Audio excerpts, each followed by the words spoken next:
저희 같은 경우는 공부를 이렇게 잘해가지고 지금 뭐 이렇게 잘 먹고 잘 사는 건 아니잖아요. 잘 먹고 잘 사는 거하고 공부하고 별개 문제예요. 기본적인 이제 그 학교 교육은 받아야겠지만 그 외적으로 입시를 위해서 이런 교육을 강요하는 거는 좀 아닌 거라고 생각을 합니다.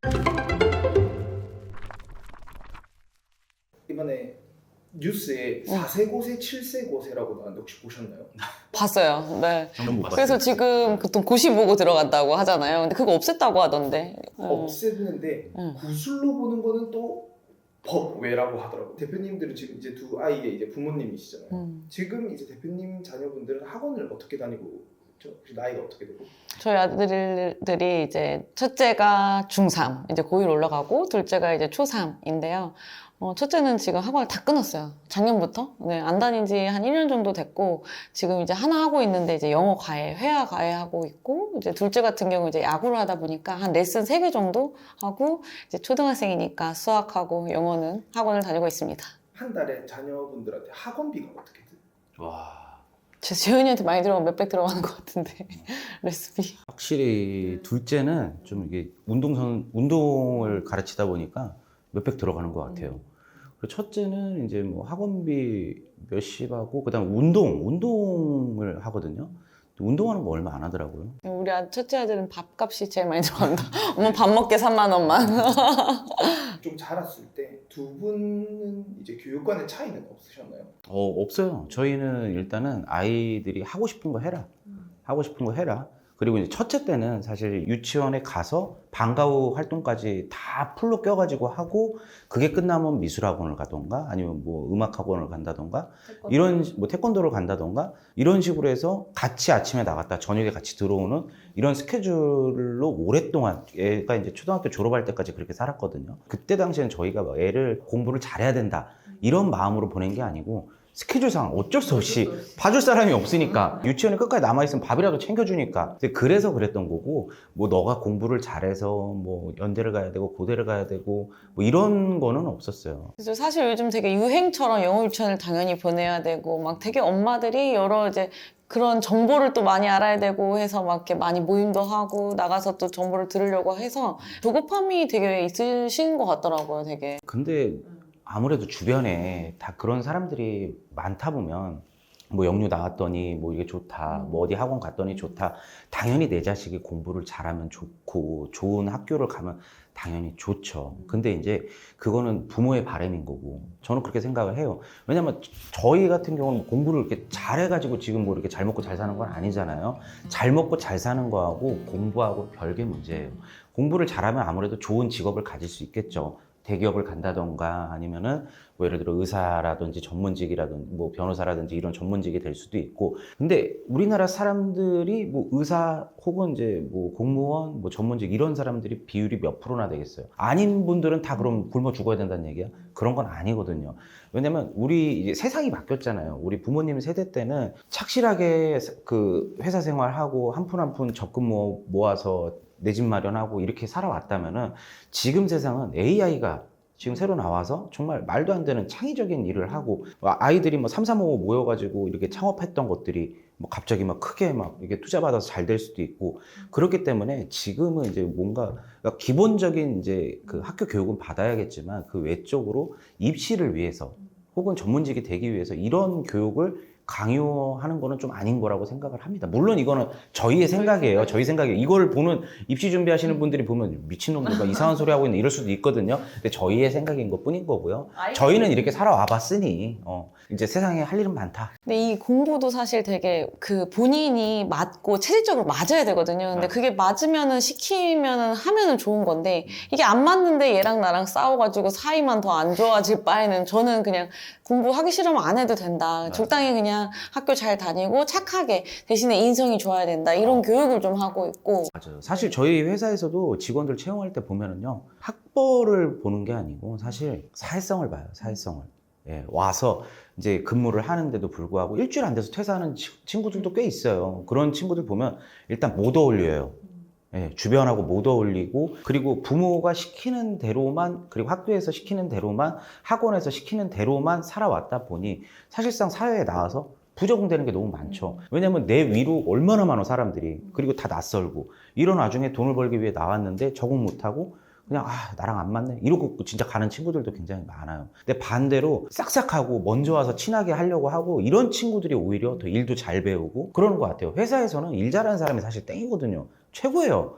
근데 오히려 뭐 내가 뭐 어디 나왔다, 뭐 어디 뭐 이렇게 유학 갔다 왔다, 아무 필요 없습니다. 회사 업무하고는 아무 필요가 없어요. 네. 근데 이렇게 주변의 지인분들, 이제 자녀가 있으신 지인분들 중에도 좀 열성이신 분들이 계시면 나도 우리 애한테 이런 게 필요한가? 라는 그런 걱정은 안 드세요? 그게 엄마들은 들을 수밖에 없거든요. 근데 저도 예를 들어 태어나면서부터 이제 시작이에요. 책을 누가 어떤 엄마가 무슨 시리즈로 사줬더라 이거부터 시작해서 조급함이 있기는 한데 엄마만의 부부만의 기준을 정한다면은 사실 그렇게 신경 쓰이지 않을 거라고 생각을 하거든요. 그래서 저는 제 마인드 컨트롤을 좀 많이 했죠.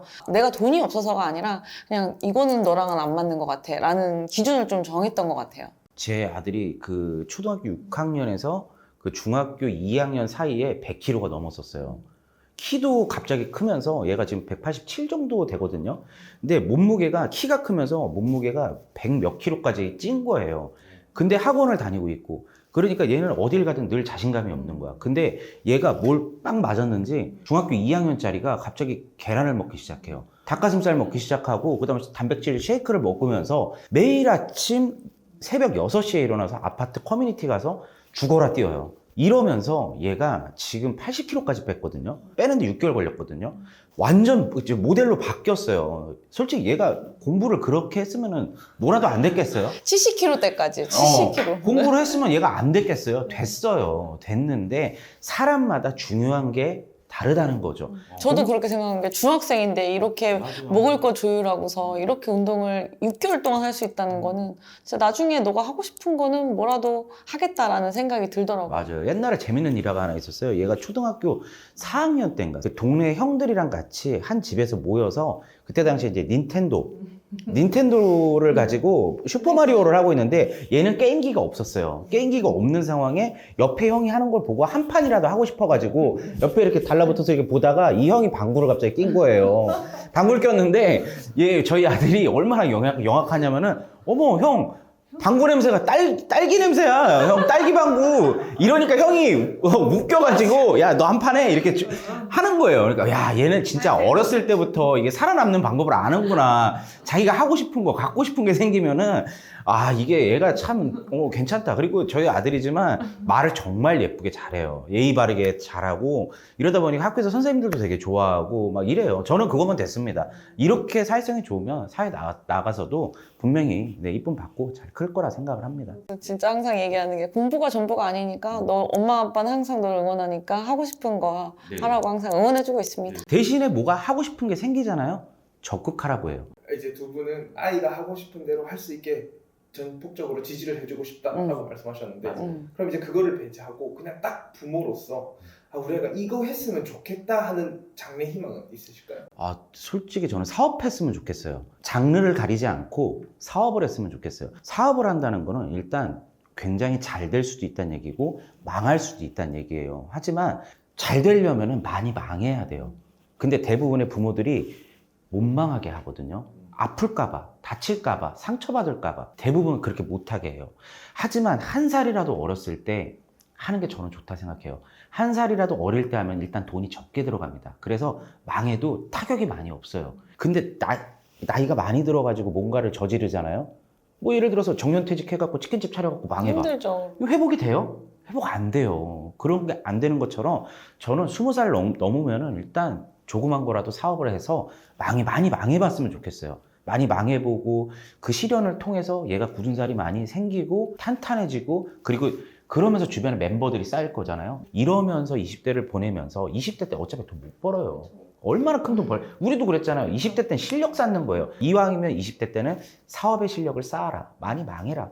그리고 30대 때 도와줄 수 있으면 저도 도와주고 해서 30대 때도 또 마찬가지로 사업을 해서 저는 그렇게 성장을 했으면 좋겠어요. 그래서 많이 벌어서 진짜 사회에 많이 또 공헌하고 좀 그런 친구로 좀 자라났으면 좋겠어요. 저는 같은 이제 동의를 하는데 꼭 한 가지 하라고 얘기를 항상 하는 건 영어는 꼭 해라. 왜냐하면 저희가 이제 인생을 살아보면서 이제 40대가 되고 이제 사업을 하고 열심히 바쁘게 일을 하다 보니까 사실은 영어 공부할 시간도 없긴 하더라고요. 근데 정말 뭐 돈으로 뭐든 할 수 있지만 내 이 지식, 영어 이거는 정말 살 수 없다. 재성아, 영어 공부는 꼭 해라. 정말 외국에 나가서 살 수도 있고 아니 여행 가서 멋있게 좀 영어로 대화하는 게 저는 되게 멋있어 보이더라고요. 그래서 정말 인생에 정말 꼭 필요하지 않을까라는 생각을 합니다. 강남역에 5학원 보내면 돼요. 아, 네. 3개월짜리 그 3개월짜리 속성반이면 가능합니다. 부모로서 아이를 키운다면 이제 저희 구독자님들 분 중에 뭐 어린 자녀를 키우고 있는 구독자분들도 있을 수 있으니까 어떤 마음을 가지고 아이를 키워야 할까요? 아이를 나를 대신하는 사람이라 생각하지 말고 네, 아이를 진짜 아이의 인생을 위해서 전적으로 그냥 아이만 보고 얘가 좋아하는 걸 하게 하고 진짜 세상에 수만 가지 직업이 있잖아요. 뭘 할지 몰라요. 너무 입시에 대한 것만 이렇게 너무 하지 말고 잘할 수 있는 거를 찾아주는 게 부모의 덕목이지 않을까 하는 생각이에요. 잘 찾아주는 것도 사실 능력이에요. 어쨌든 이렇게 부모가 원하는 삶보다는 이 아이가 원하는 삶 이거를 위해서 아이를 지지해주는 게 좋지 않을까 하는 생각입니다. 아이를 처음 키우면 이 아이를 잘 키우기 위해서 부모도 처음이니까 되게 처음에 시행착오도 많이 하고 해서 되게 불안하고 막 되게 흔들릴 때가 많은데 그리고 아이한테만 엄청 신경 쓰시는 분들 많이 계시더라고요. 저는 그것보다도 부부가 일단 행복하고 사랑하고 한다면 아이는 그 행복한 가정 속에서 당연히 자연스럽게 행복하게 자라날 거라고 생각을 하거든요. 그래서 이 단단한 부부의 사랑이 제일 중요하다고 생각을 합니다. 자식을 이렇게 비유하고 싶어요. 화초라고 비유를 하고 싶어요. 온실 속에서 진짜 주는 물만 이렇게 먹고 햇빛 잘 받고 이렇게 오냐오냐 이렇게 진짜 귀하게 자란 화초는요. 결국에 이제 자연으로 나갔을 때 어떻게 될지 몰라요. 하지만 자연에서 진짜 비바람 맞고 뭐 태풍 맞고 뭐 이런 여러 가지 기후 변화에 그렇게 이제 열악한 환경에서 컸던 그런 화초들은 진짜 생명력이 강하잖아요. 네, 이렇게 키워야 됩니다. 가슴 아프겠지만 바라보면서 가슴 아프겠지만 어쩔 수 없어요. 강하게 키워야 됩니다, 여러분.